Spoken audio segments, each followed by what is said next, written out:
Hello, hello, hello. How are you guys doing?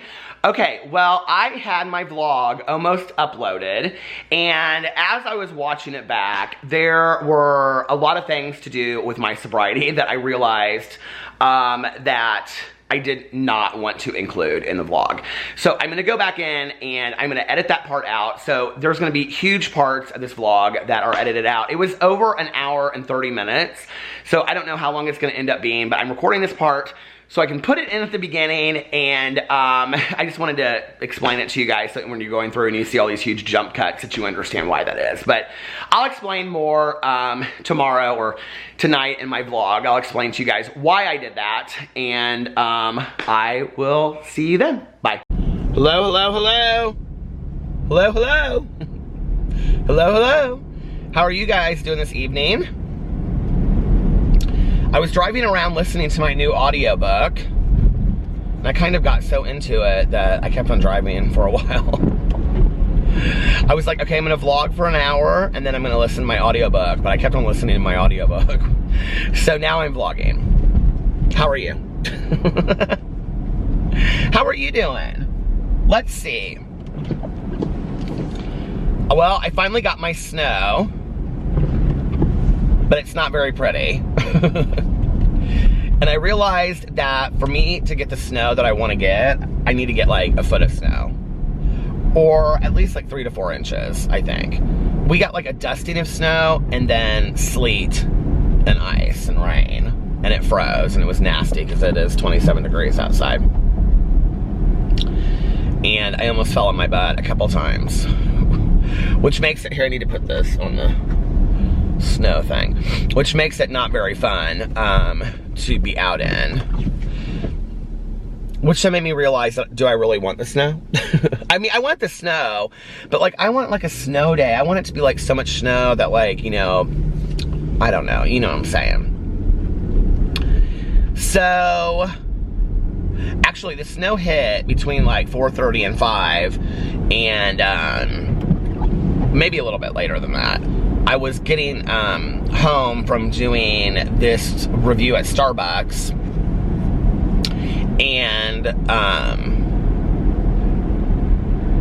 so I got home from Starbucks today, or I got up today and I just did a bunch of stuff around the house. I was cleaning like crazy, like the kitchen, I was cleaning, it's like spotless. I was cleaning off this table that I had all this crap on, and then I bought these 2 new succulent plants, and so I was putting them around places. I put like, we have this aloe plant now that I bought, I put next to the sink, and then I put the other one over on this table where like the candle warmer is.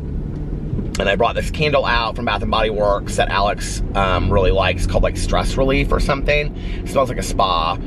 And so I put that on so the house would smell like that when he came home.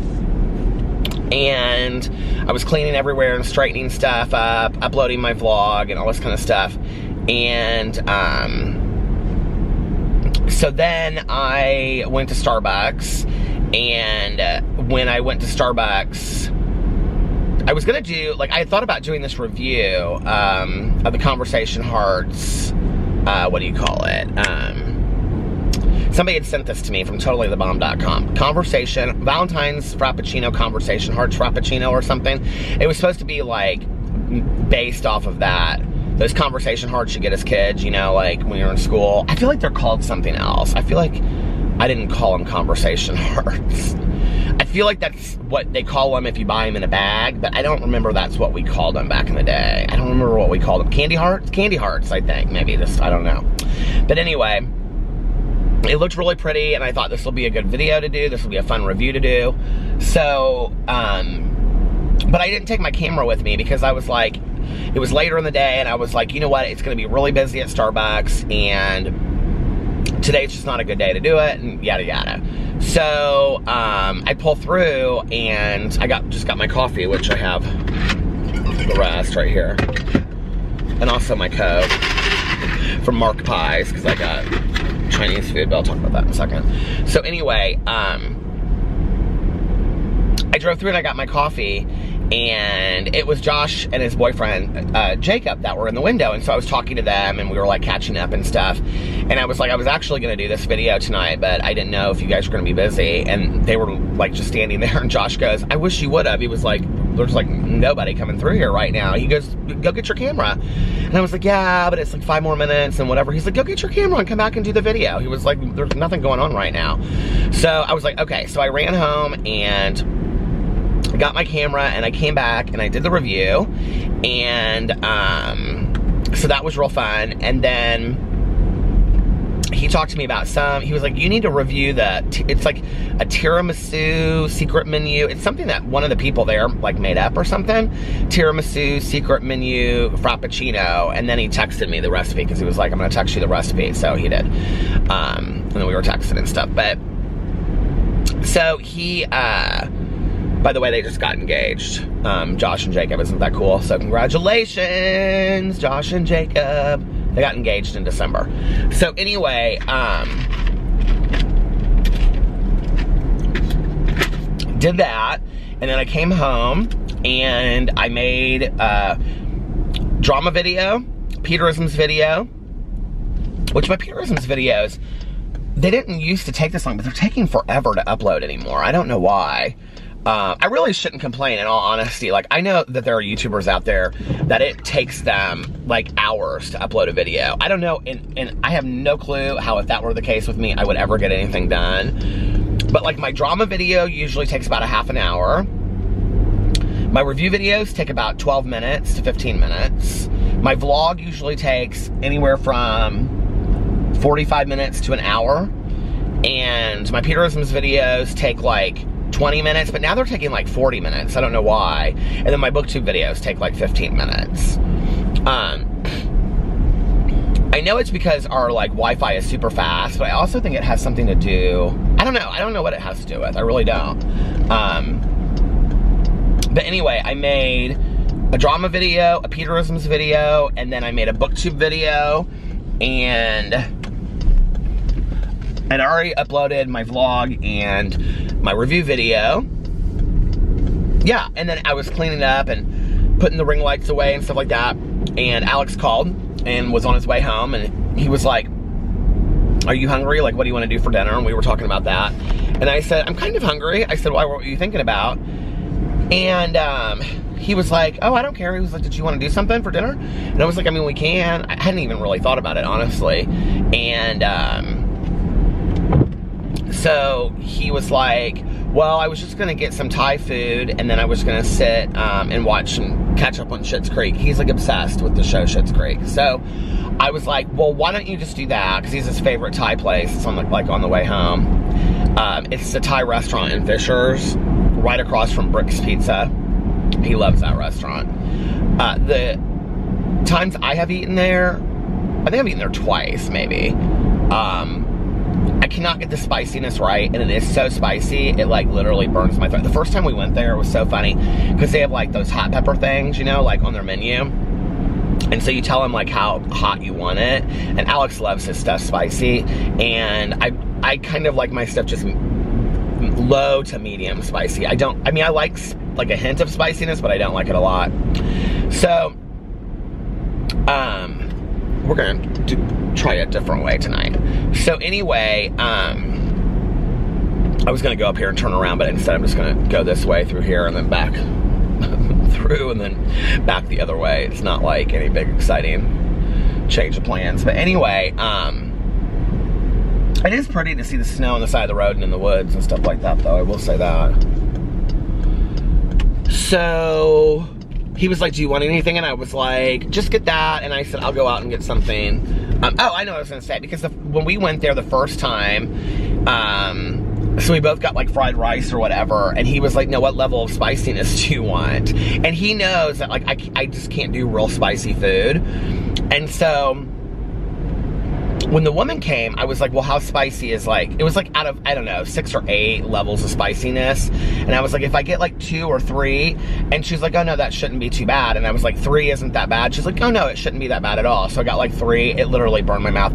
The first bite, I like literally was just like taking it, and the cups of water were like this small, and I just couldn't get enough water. And Alex was laughing his butt off. He thought it was hilarious.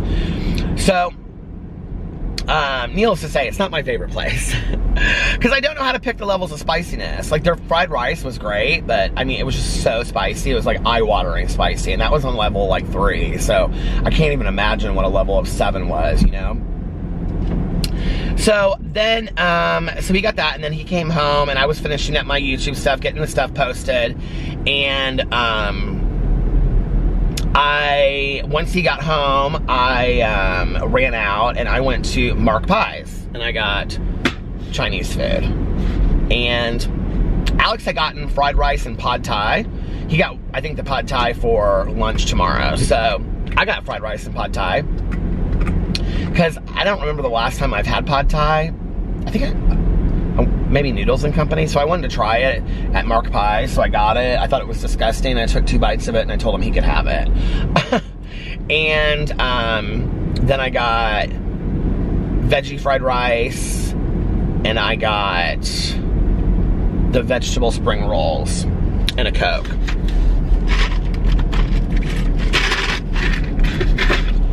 Which tastes complete, well, it's gone now, but it tasted flat anyway. So yeah, and so then I came back and he was watching Schitt's Creek.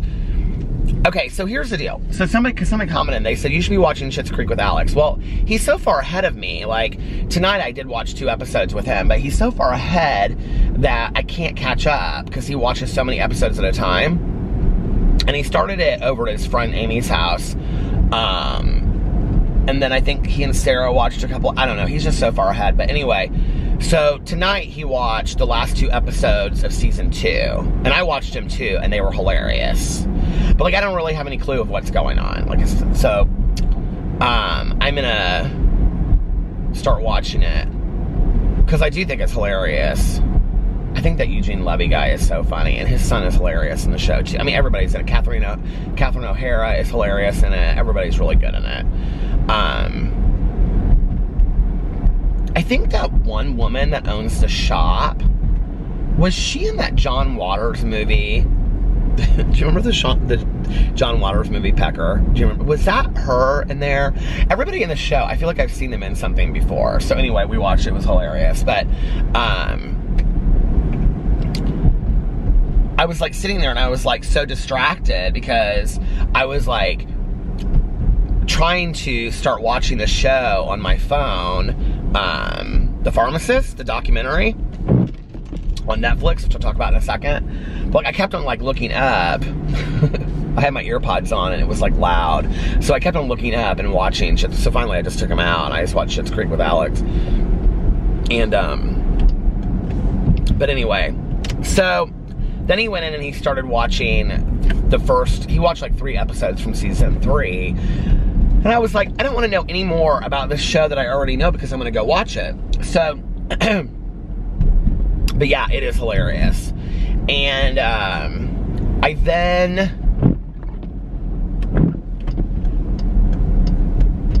went and watched like the first half an hour of The Pharmacist. Okay, so if you guys don't know what this is, The Pharmacist is a new documentary. I think it came out yesterday or today. I think it was yesterday on Netflix. And it is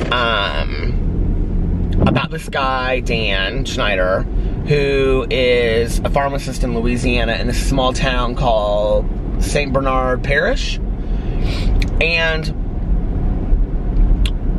it goes back and it tells like the history of he and his family, and then he has two kids, a son and a daughter. The son's like 4 years younger than me, and they were basically like the Griswolds growing up, and they took a lot of family trips, and they were real close family, and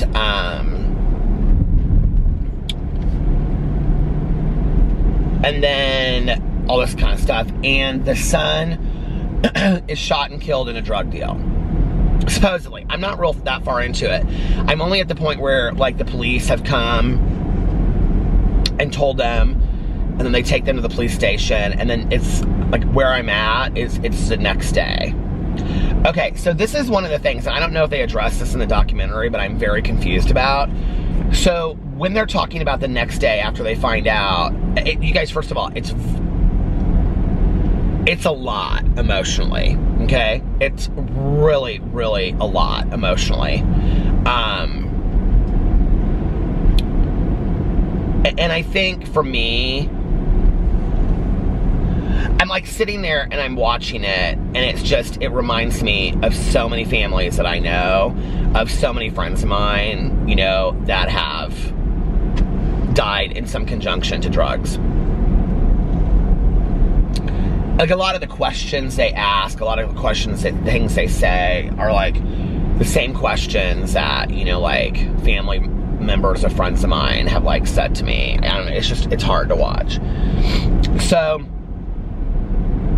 but what's interesting to me is he goes in and he talks about how he has literally like hundreds or thousands of hours of like videotapes, and they show videotapes of like, they always put up this huge Christmas tree, and like every year they would always put up this, I don't know, maybe they address this in the documentary. I would hope they do at some point, because it's rather strange to me. But so they have all these videotapes they show of like road trips they took and things like that. That to me doesn't seem abnormal. That seems totally normal to me. But when it's the day after their son has passed, he and his wife are having this conversation. And so when you're watching the documentary, they just show him sitting in a chair, and they show her sitting in like, they flash to him and he's sitting in a chair, and then they show her and she's sitting in a chair, and you know, it's like when they're talking at today, right? So he's just like sitting there, and then they flash to him for a few minutes, and then they flash to her, and then they flash to like other scenes. And in the background, you're hearing this taped conversation that they had between them the day after their son passed, okay?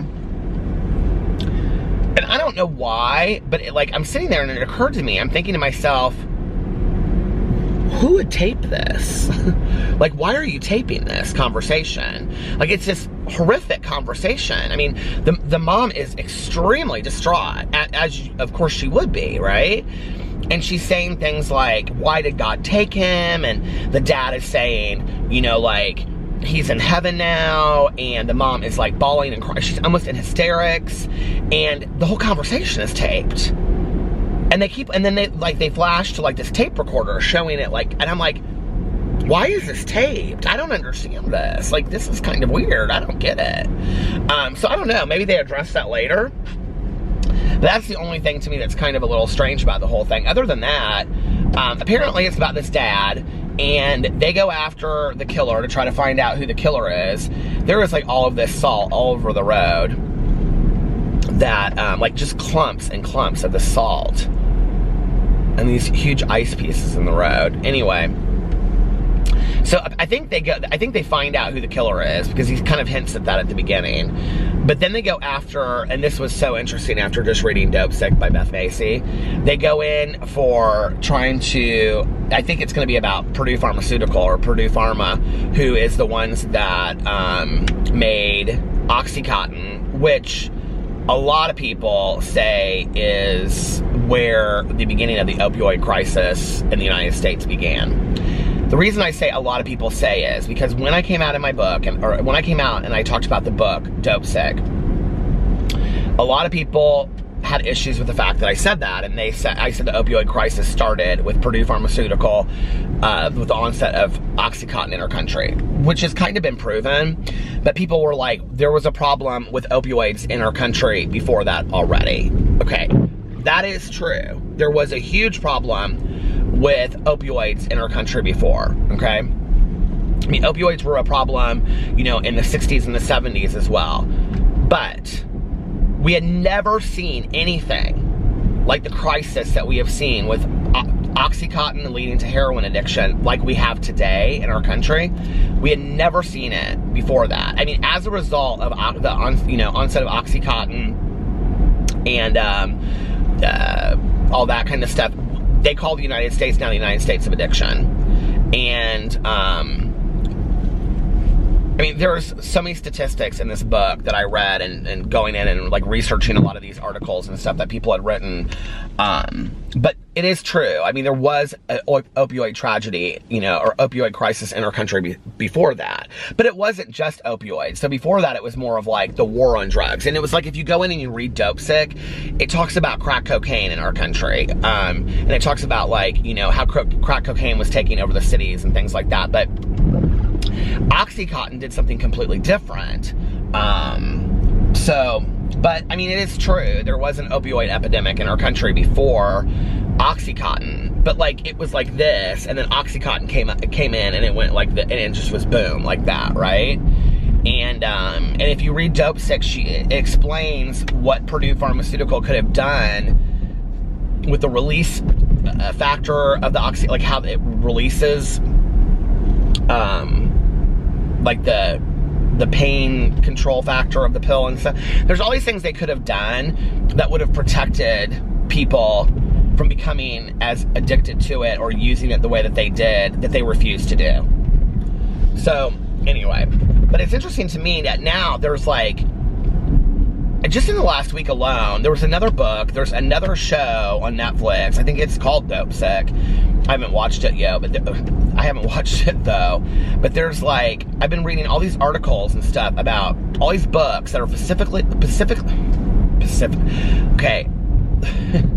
That's like one of my big pet peeves is when people say specifically instead of specifically. I don't know why. I think it's because I might have done it when I was younger. But that all these books and shows specifically talk about Purdue Pharmaceutical. And so the fact that he goes right in this show and he starts talking about I cannot speak tonight! Purdue Pharma or Purdue Pharmaceutical is interesting to me. So it'll be interesting to watch this show. I don't know, it's very tragic watching it. It's hard watching it. It's an emotional show. And he and his wife and daughter are just very endearing to listen to, and they're just sweet people. And, but you know, that's what the drug crisis does in our society, is it just tears apart families.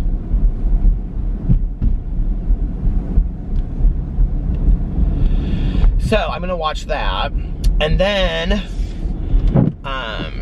I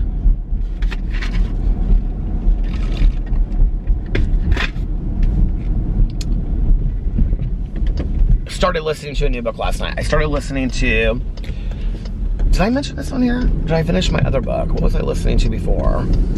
I can't remember now. What was I listening? Oh, I finished Call Me God. I did that book review today. Well, I did kind of a book review about it. It was like more of a discussion video on my true crime book, on my booktube channel. And it was fantastic. It was so good, you guys. Oh my God. What was so fantastic about it, really at the end, was like the last 40 minutes of it. So if you have Audible, it's an Audible original. You can't get it anywhere else but Audible. And it's called Call Me God, and it's about the DC shooter. And that's all I want to say. I don't want to say who the DC shooter is in case you don't know anything about the case, because I didn't know anything about the case. And so I think that's what made it more interesting for me to read, because it was just like, it educated me from beginning to end. I didn't know anything about the case. I didn't know anything about who was the DC shooter or any of that kind of stuff. I didn't know any of the background about, okay, so one of the things that's really, really scary, though, that you find out in the book is that the plan wasn't just to randomly shoot all these people. The plan was actually for this guy to start, like, he was going to kidnap, I think it was like 400 kids or 150 kids or something. It was, okay, what's scary about this is it's the same kind of mentality of the whole Columbine thing, right? Now, if you read Columbine, the book, I can never remember the one kid's name, the one that was like the planner of all of it. But Dylan Klebold and the other guy, like, their plan was not to go in and like shoot up the school. Their plan was, it was supposed to be the beginning of a bigger thing, right? And so they had all these bombs that were supposedly going to go off, and then it was going to initially kill like so many people, and then the rest were going to come out. It was really supposed to be a bombing, and the rest were going to come out, and they were going to like take off the rest as they came out. It was at the end, I didn't know it. So it was going to be like, I can't remember how many people were killed in Columbine. But the number of it was supposed to be 150 staff and like something like 1,500 students was the number that they had predicted that they were going to kill. It was horrific. I mean, it's horrific that anybody died from it, but let alone, like, I mean, that number, right? And it really, the only reason it didn't happen was because their bombs didn't go off. Okay, so with the DC shooter, his plan was...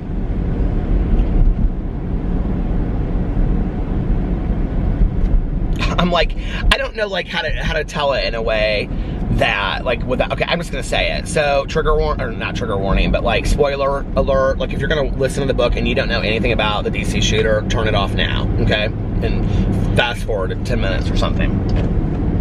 So the DC shooter was 2 people, okay? And I had no clue about that when I was reading the book. So for me to find that out was like, and how they profile it and how they find it out was a huge part of the book, because they speculated that it could be 2 people, but snipers always work alone, okay? So this was such a specific case, and it was a juvenile who was this kid that had basically been smuggled into this country from Antigua, which is interesting because I've been to Antigua for a vacation, and I mean that isn't whatever, but it like personalized it on some level because they were talking about it in the book, and I was like thinking of like, anyway, so, and then I was like in my head, I was like, okay, what year did I go, and like what year would all of that have happened? But it would have been before that. I went after that, actually. I mean, after all this happened. So it's this guy, and he is just, he's like,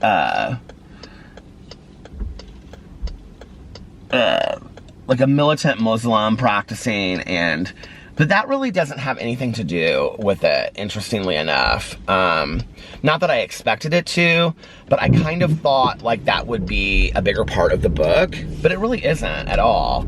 But what he planned to do, so, okay, the kid goes and he testifies like 10 years after the case, or something like that, at the end of the book. So they get him, and they arrest him, and whatever. But the older guy's name is John Muhammad, and the younger guy's name is Leroy Malvo. And so Leroy Malvo is the one that like does all the shootings. And the whole thing is that John Muhammad has it planned so that if they ever get caught, he can't go to prison or whatever because this other guy did all of them. Well, he coerced him into doing it. And doing the shootings. And so he's a minor, and they're like, and this John Muhammad's like, well, you're a minor, so they won't send you to, you know, give you the death penalty for it. But they do give John Muhammad the death penalty for it. And so he goes to court. John Muhammad represents himself, which is like crazy to me that in a situation like that you would represent yourself. There's a whole part about that, and the district attorney talking about like how offensive he was to her and things like that. And so imagine these victims, okay, because there were several victims that survived, taking the stand to be cross-examined by the person that tried to shoot them, or by the person that did shoot them and tried to kill them. Can you even imagine? So one of the most fantastic things about this book, this is what I was going to say at the beginning, was that throughout the entire book, because it's an audio book, it's very much told like a documentary. I mean, it is told like a documentary. So you are listening to the families of victims, the victims that survived, tell their story. The FBI agents, Jim and Tim Clementi from the FBI, who are, you know, Jim Clementi is an FBI profiler. He was in the Golden State Killer case. You hear about all these people. And so, and like the fact that there's so much focus on the victims and the families of the victims is just phenomenal. It's like there's so much focus on that, and really telling their stories and telling the background stories, and at the end of it, it's really incredible. And there's also a big part at the end that talks about forgiveness, And this one woman, her sister was killed before they did all of these other killings. She was killed in Alabama. I think it was Alabama. And so, like, her case isn't even really considered in these court trials that they have, but she is asked if she wants to go to the execution, and she goes. And the only reason she goes is to represent her sister. She has, like, no desire to be there whatsoever. It's such a powerful moment in the book, and she's like, she talks about forgiveness for herself as far as moving on. And you think about forgiveness, like, and it's not just her, it's like several of these people talk about forgiveness, you know, and being able to forgive these two for what they did. And she talks about how in the Citizens trial, she looked right at him and forgave him. And, but then she also talks about there were several people that are like asking the warden if they can push the buttons. And she's like, you know, but there are some people that are like an eye for an eye, and there are other people that aren't. And she's like, you know, everybody has to like handle situations the way that they have to handle situations. The grace of the victims and the victims' families in the book is just amazing. And it really makes the book, in all honesty. The whole case is so crazy. And, like, I don't really remember much about this case. And it was basically this cross-country shooting spree. And they killed so many people, like, within a 3-week span. And it was like they thought it out. Oh, this is what I was going to say that was so scary about it. So this Lee Boy Malvo, when he goes to trial, they're really worried because he's got to testify against the guy that he had this relationship with and that had this like tight bond over him. He's going to be questioning him, right? And so they're worried that he's going to go to court and he's going to flip his story because he just can't hold down. This guy maybe psychologically still does have like this hold over him. And so they're real worried about it in court, and the guy's like questioning him. And so they're like thinking that he does.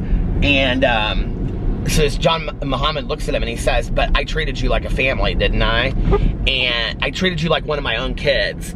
So he has like 3 kids of his own that he kidnapped from his wife. That's a huge part of the story too. That's extremely interesting. And his ex-wife, she wrote a book, and I don't love reading books from families of the victims, but I have a feeling her book is completely different. This other woman whose sister was shot in her, like when she opened the door because it was supposed to be her, this ISIS woman, ISIS, she wrote a book too, and I think that would be really interesting to read as well. Her whole story through the whole book is so interesting, and she knew he and his wife from back in the day. And so basically this John Muhammad, who is one of the shooters, he like kidnaps his 3 kids and moves to Antigua with them. He takes them out of the country. And that's where he meets this John Boyd Malvo, and he brings him into the country. And so then he raises him, well, he goes to live with his mom for a little bit, but then he like raises him as one of his own. And he goes, didn't I raise you as like, or didn't I treat you like one of my kids? And John Boyd Malvo looks at him and he says, yeah, except that you didn't, I was the only kid that you trained to be a cold stone killer or something like that. And so then they know that like he's not gonna flip. Neither of them ever apologize or take any responsibility for what they did, really. The younger one pleads guilty after, so I think he kind of cuts a deal. I didn't really understand that part, but like he gets life, like he gets I think 6 consecutive terms of life in prison. And John Muhammad gets death penalty, and he's already been killed. So, but it was a really well done book. I mean, it just, you know, it reaffirms for me, like when I'm reading a true crime book, or I'm, you know, listening to a true crime book or watching a true crime documentary or whatever, what is the treatment of the victim? You know, or are the victims just the forgotten ones? Like, to me, I have an issue with that. Like, where it's almost like a face without a name kind of thing. I think it's important to know the history of these people and that they are remembered, and I thought it just did such a great job of that. It really paid homage to the victims and the victims' families, and so, yeah. So I finished that last night, and then I started, it's right in front of me, Proof of Heaven by Eben Alexander. I was talking about this last night. Okay, this is really an interesting book, but it's not done the way that I thought it would be done. So, even Alexander is a neuroscientist that, like, I mean, he's like heavy duty. Like, he worked at Harvard and all of these different places, and I mean, he went to like Duke Medical School, and he's like, his dad was a neuroscientist. And hold on a second, I gotta turn the heat on my windshield up. His dad was a neurosurgeon, and so that's why he wanted to be a neurosurgeon. His story is just really complex. Well, in all honesty, there's parts of it that get kind of boring to me because he goes in and he talks a lot about family history and stuff like that. But I think the point of it is, it's going to have something to do with things that he finds out, like while he's in heaven and has this near-death experience. So what he does is, the book starts off and it gives kind of like a little history about he and his wife and whatever, but it's very interesting while you're reading it. Like, I found myself like listening to it, and I was like, you know, if this had nothing to do with this near-death experience and this was just this guy's life, I would probably be interested in listening to it. Like, it is very interesting. And he was adopted, and he goes into the whole adoption process and how he found his birth parents and all this kind of stuff. It's super interesting, and it's really fast-paced. I mean, he's a great storyteller, and but right out of the gate from the book, it starts talking about how he wakes up and he's got all these muscle pains and muscle spasms and all this kind of stuff. So anyway, he goes to they rush him to the hospital, and imagine like being in the hospital that you have done surgery after surgery on. Like, so he's being like operated on by like doctors that he's worked with, and it's like that makes it even like a bigger deal and all this kind of stuff. So anyway, he gets diagnosed with E. coli meningitis, which is similar to bacterial meningitis, which like only like 1 in like 10,000 people or something like that get in like a year. It's like crazy. And extremely scary. Like, his chances of living are so minimal. And so he's going in and he's talking about all this kind of stuff, and he's educating. I mean, in layman's terms, like, I have to say, okay, there were 2 things that were really, really hard for me. So he goes in and he talks about ICU, the ICU center. Well, and what ICU units are like. So, you know, my mom was in ICU for over 2 months. So that was really hard for me to sit there and listen to that. I think it made it harder for me, though. I've only talked about this a couple times on here, but I have a very, very dear friend of mine that passed a couple years ago from bacterial meningitis. I mean, it was literally like,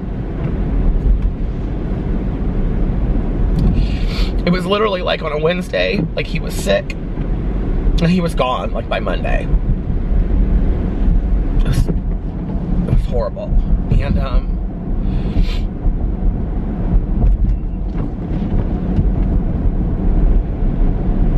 I just remember talking to him, and he was like, I just have not felt well at all, you know, like I felt,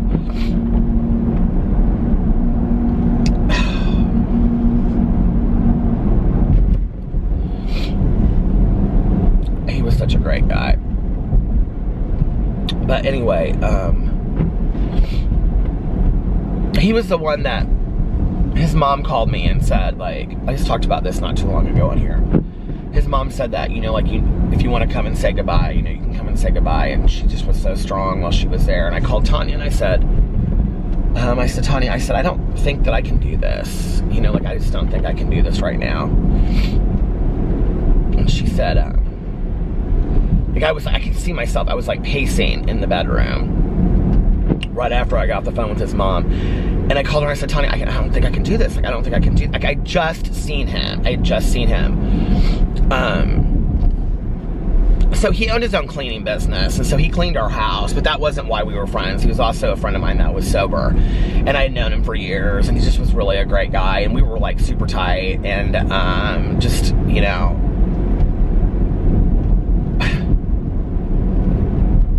so, you know, I would be at home all day with the dogs and stuff, and like when he would come, you know, and so anyway, I saw him, and he was like, I just don't feel well today. I was like, go home. I was like, you don't even worry about it, go home. And we were sat there and talked for a little bit, I remember. He drank Mountain Dew like he was going out of style. But anyway, when he was like supposed to come back, and I told him not to worry about it. I don't know, we had been friends for a long time. I miss him so much. So,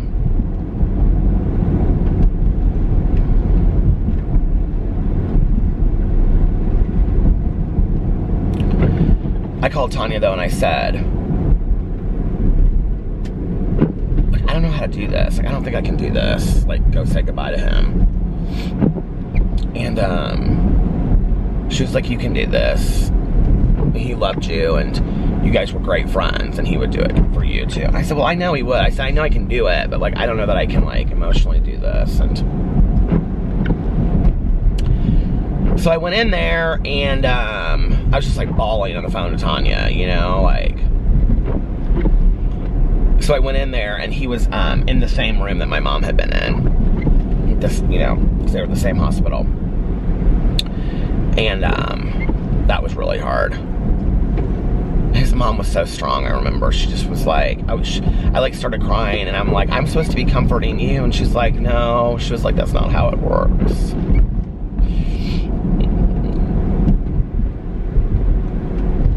God, I can just like see him laying there in the bed.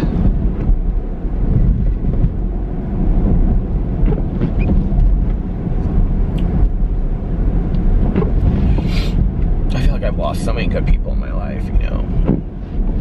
I have a lot of good people left, but I feel like I've lost a lot of good people in my life. So anyway, where am I at on time? So the book is hard because it's talking about different kinds of meningitis. It's like meningitis. Well, I didn't know anything about meningitis until my friend got, you know, diagnosed with meningitis. And,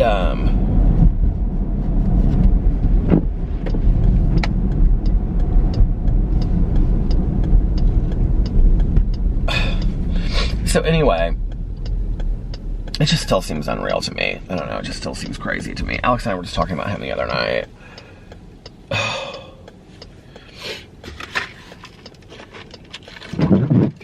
Something funny that he had said. But anyway, I feel like some of the people that have passed in my life also are some of the funniest people that I ever had in my life. So it's hard because like all of that humor, you know, is kind of like missing. I don't know if that makes any sense, but so he's talking about it in the book, and he's talking about the ICU unit and all this kind of stuff, and it's just really kind of hard to read some of that, you know, because of that. So anyway, but then it goes into, I'm like imagining that he's going to talk about this near-death experience, and so what he does is it's like a chapter about the near-death experience, a chapter about what's happening to him medically while he's like in a coma, because he's in a coma for like 7 days. What's happening to him medically, what's happening to him in the near-death experience, like the other side. So I think it's going to go in and he's going to talk about like, you know, like walking through the gates. I mean, I knew it wasn't going to be that, but the bright light, and it's very specific. I mean, it's very, very specific. Like, if this man is telling 100% the truth, and this really does exist when we die, and he says in the book, this is interesting, he said, but if that is the case, then this book gives me great comfort. I will just say that. He says at the beginning of the book, why he wrote this book, and he's telling different reasons, and he's like, you know, the main reason I wrote this book is for the people that have always wanted to believe, but just for some reason they couldn't, you know? He doesn't say it like that. He says like I don't know, but somehow he says it like that. But he's like, this book is for you. And I'm like, you know what? It's interesting because I kind of fit in that category, I think. Like, I do believe in an afterlife, but I'm like, I would say I'm like 60-40. You know what I mean? Like, I questionably believe in it. I'm like, do I? Do I not? Like, is there not? You know, like, I want to believe. And that's who he says it. It's for the people that want to believe, but have been reluctant to, you know. He was like, this is for you. So it's interesting because he goes in and he starts talking about this place that he's at. It's very dark. It's not like,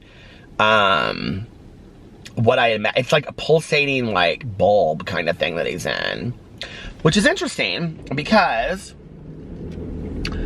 you know, this one psychic that I went to, the one that was, like, the most accurate of anybody that I've ever been to, he talked about this, like, cocoon that you go to, this healing cocoon that like you go to it and you're there and you like heal like emotionally, mentally, and all this kind of stuff before you go to the other side. And like some people are there longer than others, right? And it's kind of like a description of that. Like I don't know what he's gonna say in the book or if he's gonna reflect, because he's in there and then he's out. And there's like all these veins on the outside, and then it like opens and it's like he's pulled out by this like light. And at one point he's like flying over this like countryside on like the wings of like this huge butterfly. He's like, it's not the wings of a butterfly, but it like looks like the huge wings of a butterfly. It's like this, anyway, with this woman. She doesn't communicate to him through voice. I know there are some of you out there that are like, what is he talking about? But when you hear it from him, it's completely different. I mean, he was a neuroscientist that just like did not believe in this kind of crap whatsoever. So then to hear him talk this way is interesting. So,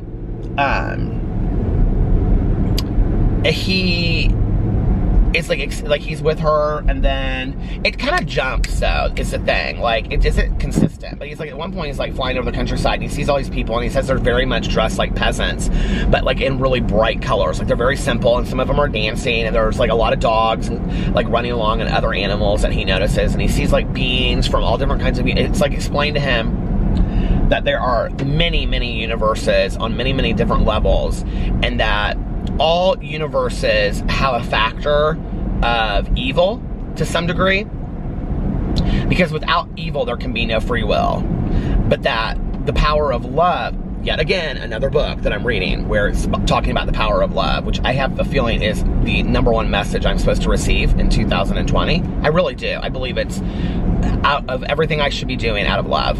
I think that is the message I'm supposed to be receiving in 2020. Everything that I do, it needs to be out of love.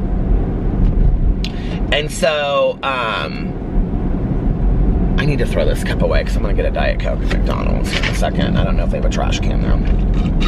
Well, I guess we can find out. But if they don't, then I'll have to, I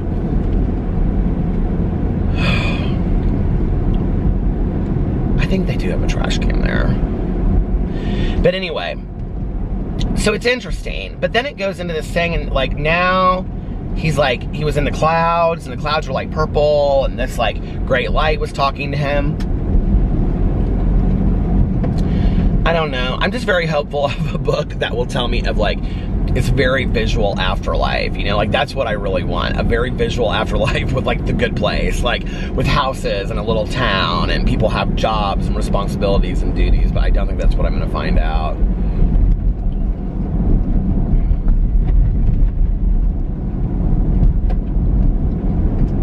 It's interesting though, in this whole thing that he talks about with peasant clothes, because, you know, I have this image of my mom on the other side, and this psychic that I went to, this Dave guy, who was like so accurate about like everything.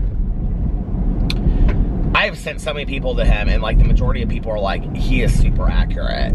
So anyway, he described my mom as like having like this kind of like chin link bob, platinum blonde hair, which was kind of like at one point like how she was. And he said she has very simple clothes. It's like, which, I mean, of course it makes sense. You're not going to be, you know, in Gucci and Chanel on the other side, unless I guess it's what you want, whatever. But she was like in this very simple clothes. And he almost kind of, he was like, it's like this white outfit. And he said something with blue. And then he was like, and it ties, like it has a tie on the waist or whatever, but very simple. And when he was talking about peasant clothes in the book, it stopped and I didn't even know it. But I was talking about the outfit that Dave described that my mom had on, and how it was very similar to how he described people looked in this book. But I have a feeling there are probably a lot of consistent themes and ideas when you read these near-death experiences or go to psychics and stuff. I mean, there's not like 100 new ideas about all this kind of stuff, you know what I mean? But I'm excited to read more of it. I am currently am I really that far into the book? Well, I mean, it's time-wise, I'm not that far into it. I've got about,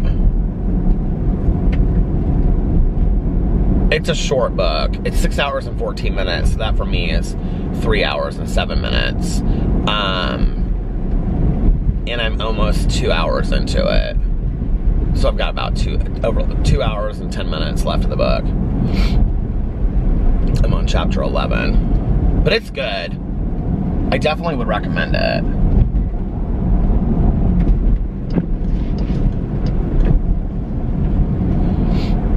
I've been powerhousing books this year, man. I'm like reading so many books. I'm loving it.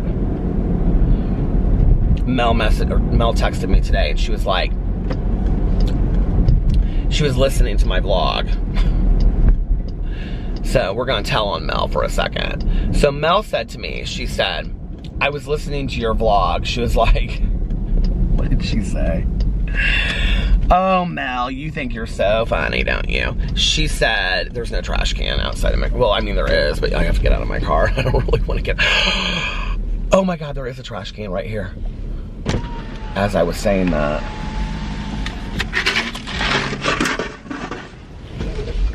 $2 points. Is that how much you get for a basket?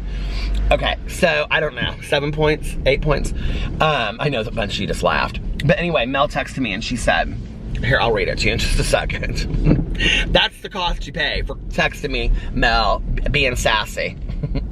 Now, you need to know a little back history too. So I'm reading Richard Lehman's book, Funland, okay? So for our book club, the first year, we read Endless Night, which I said was like one of my favorite, it was my favorite horror novel of life, right? And it ended up being such a dud the second time I read it. It was so bad. And everybody in the book club hated it. I mean, everybody literally hated it. Hated it!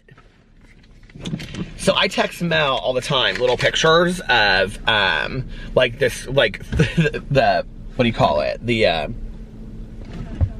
cover of Endless Night by Richard Lehman. So I'm reading another one of his books, right? So Mel texted me. She's laughing. Y'all think she cares, but she doesn't that I'm reading this. She's laughing. Okay, where is it? So she texts me. 9:50 p.m. She said, girl, don't be waiting until the last minute to read Mindhunter. You'll regret it, because it's like 15 and a half hours long, right? I might have to get a Dr. Pepper tonight. Ooh, it smells like cheeseburgers, and it doesn't smell good.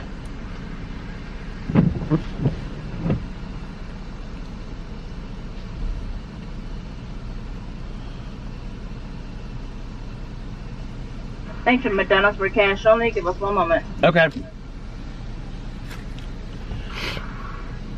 Okay, go ahead, Jordan, please. Wait, Can hold on. Hold on, sorry.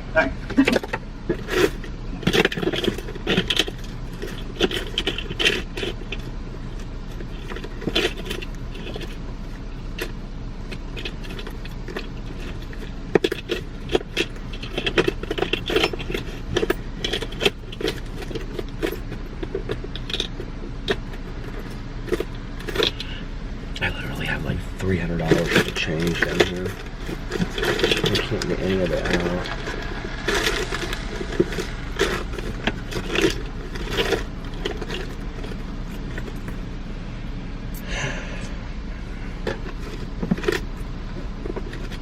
I think it's $1.09 or $1.11.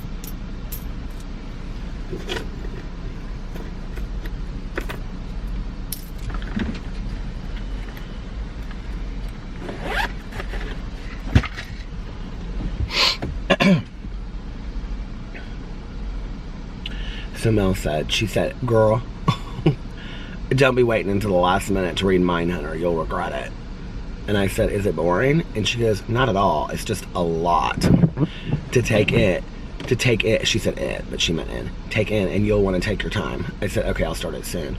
She said, I'm watching your vlogs. I'm like, no, don't be a dum-dum. And I said, LOL. And then she said, how's the Richard Lehman book?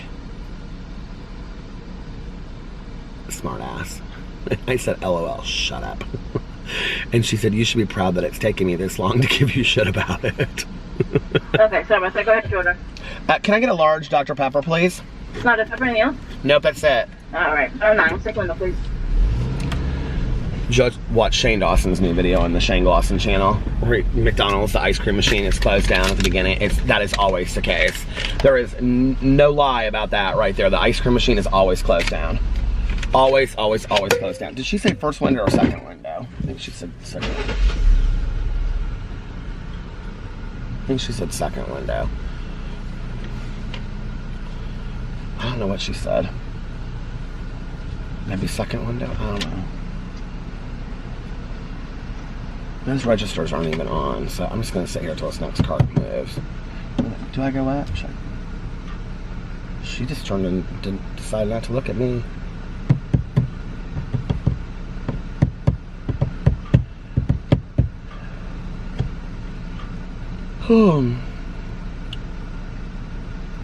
I feel like this car in front of me is giving this woman a lot of trouble because she's got her hand out the door and they're like doing something and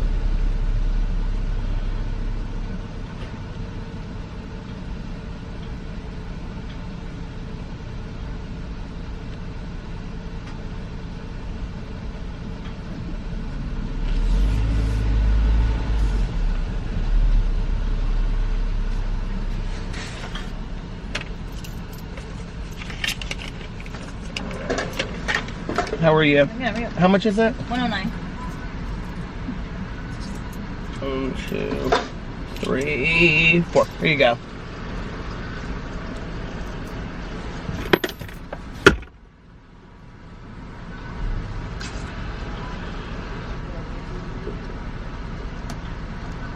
Thank you, dear. I don't know what that place is going to do if she ever leaves because she's literally the only one that ever works in there. I don't think I've ever been through here when she's not working. Do you ever just make sounds?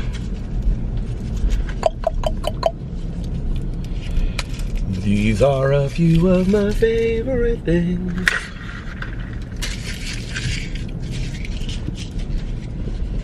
Oh, I was talking about that book, Burden of Proof. So yeah, it's good. You should check it out. So I've now read 10 books in 2020, and I will be done with my 11th book here soon. And you think I'm gonna start Mindhunter, Mel, next, but no, I'm not doing that. I'm not. The next book that I'm gonna start is The Other Wife by Greer Hendricks, because I wanna read that. And I'm gonna try to get that done before we leave for Dallas, and then I'm gonna listen to Mindhunter while like I'm on my way to Dallas, and that whole like weekend or whatever. Unless I find another book that I want to read more. Don't worry, gal, I'll get Mindhunter done. I get all the books done. But well, some of them it's cutting it close, I would say. But there's been like 1 or 2 books I didn't finish. But, or I would finish them afterwards. But, that's not gonna be the case with Mindhunter, because I'm excited about reading that book, so. These are a few of my favorite things.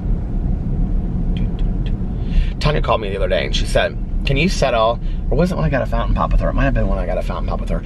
She goes, can you settle an argument between Eric and I?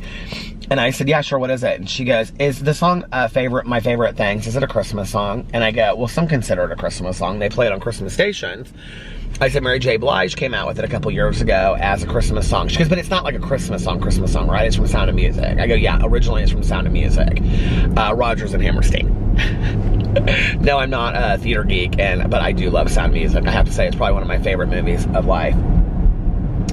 I am 16 going on 17 is my least favorite song of life. Okay, I hate that whole scene. It's so stupid. But anyway, what was I gonna say? So anyway, she was like, but it's not really a Christmas song. I go, but some people consider it a Christmas song. Why? And she was like, because Eric said that it's a Christmas song. I go, well, I mean, some people kind of consider it a Christmas song, but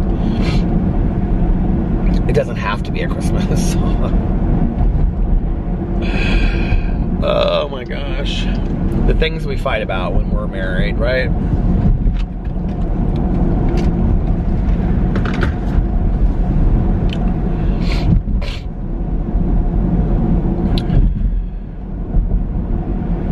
Introducing free 2-hour grocery delivery. All these places now, that's from the Prime. Nom Nom delivered, it says. All these places that you can deliver, I feel like everywhere I go in, it's just as like, deliver it here, deliver it there. It's like before long, we're just never gonna leave our houses. We're just gonna be at home all the time.